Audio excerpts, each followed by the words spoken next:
Yesu nashimwe bene data, Uwiteka Imana yacu nishimwe cyane kuri uyu mwanya yongeye kuduha kugira ngo tuganire ku ijambo ryayo. Nishimwe ku byo yaremye byose, nishimwe kuba yaduhaye uyu munsi ikabongera ku minsi yacu yo kubaho, izina ryayo nirihabwe icyubahiro. Uyu munsi rero tugiye kuganira ku ijambo ry'Imana, Uwiteka yifuje ko tuvugaho. Ndi Pasiteri Innocent Maniraho, muri gahunda ya isengesho online TV, aho tugomba kuganira ku ijambo ry'Imana, tugasangira ibyubaka ubugingo bitarindiriye ko abantu bajya mu nsengero, kandi ubutumwa bukagera ku isi yose. Reka tubanze dusenge Imana. Uwiteka Mwami Imana yacu, turagushimiye cyane kuri Imana ikomeye, turagushimiye yuko udukunda, turagushimiye yuko waduhaye umwana w'ikinege akabasha kudupfira, izina ryawe rihabwe icyubahiro. Turagutumira muri aka kanya kugira ngo ijambo ryawe tugiye kuganira bibe ibyubaka ubugingo bwacu, kandi ukomeze kunezererwa kuba turiho, ukomeze guhabwa icyubahiro kigukwiriye, mu izina rya Yesu Umwami wacu mbisabye nizeye, amen. Haleluya, haleluya. Uyu munsi tugiye gusangira ijambo ry'Imana dusanga mu gitabo cya Nehemiya, igice cya mbere ku murongo wa gatanu kugera ku murongo wa gatatu kugera ku wa gatandatu.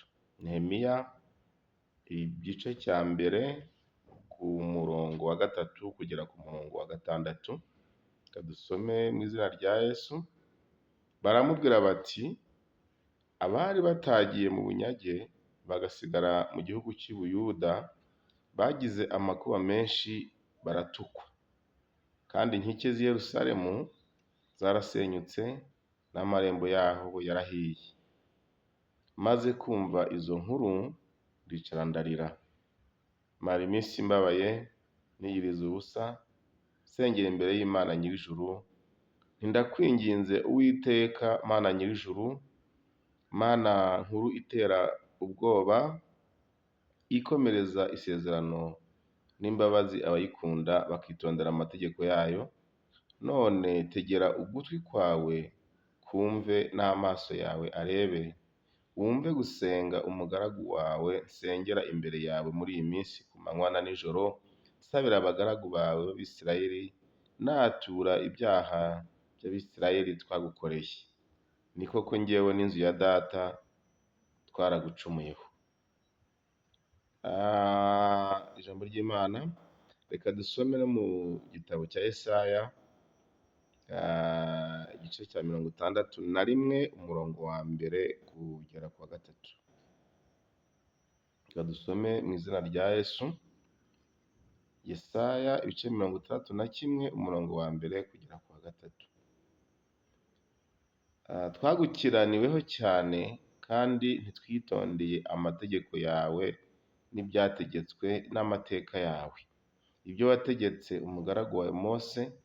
Ndakwinginze ibuka ijambo wategetse umugaragu wawe Mose uti, nimucumura nzabatataniriza mu mahanga, kandi uti, ariko nimungarukira mukitondera amategeko yanjye mukayasohoza, nubwo abirukanywe banyu bazaba ku mpera y'isi, nzabakurayo mbateranye mbazana aho nitoranirije, nkahatuza izina ryanjye.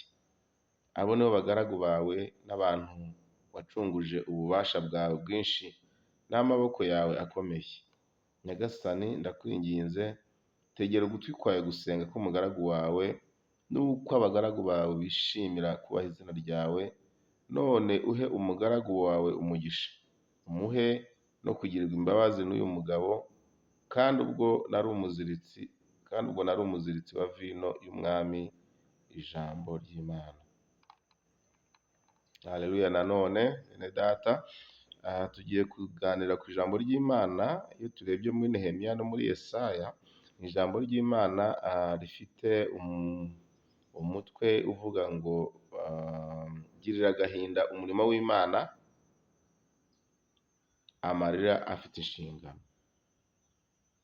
Girira agahinda umurimo w'Imana, amarira afite inshingano. The holy burden. Girira agahinda umurimo w'Imana, cyangwa se holy burden. Hanyuma amarira afite inshingano, amarira afite inshingano. Girira agahinda umurimo w'Imana, amarira afite inshingano. Iyo turebye muri iri jambo tumaze gusoma, nababwira nti hari byinshi umuntu abonamo bifite ukuri, bifite icyo bishatse kutwigisha. Rero tukibukiranya ko bakundwa, umurimo w'Imana tugomba kuwugirira agahinda.